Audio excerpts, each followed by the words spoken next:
In v tem našem zavedanju človeškega jaza je ta prizadetost kar nekako noter. Skoraj v vsakmu ali pa v enemu bolj, v enemu manj, je ta občutek, da imamo neke, recimo temu, odnose, v katerih se tako počutimo, ali da se nam je nekaj pač posebenega zgodil, pa se tako počutimo, ali pa slabega rečemo. Ne? Skratka, ta zapis je v nas. In ko živimo mi po tej genetiki, mi živimo tudi to, kar smo dobili po svojih prednikih, kar smo dobili podedovano. In to so seveda tudi vzorci, po katerih doživljamo ali ljubezen, srečo, ali denar, karkoli že.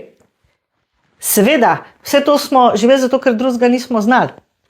In zato, ker nam nihče ni povedal, da mi nosimo v sebi tega duha.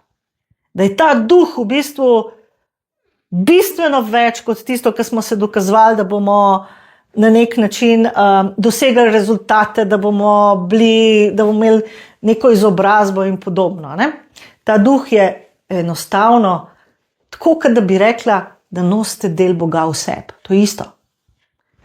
In zato, že zdavnaj nazaj, če se spomnimo, ko je bil čas, ko je živel Jezus s svojimi apostoli, je govoril neko zelo, zelo pomembno, če temu rečemo, informacijo.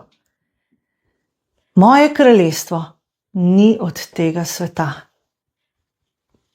In tudi vaše kraljestvo, ljubljeni moji, če ste danes z mano, ni od tega sveta.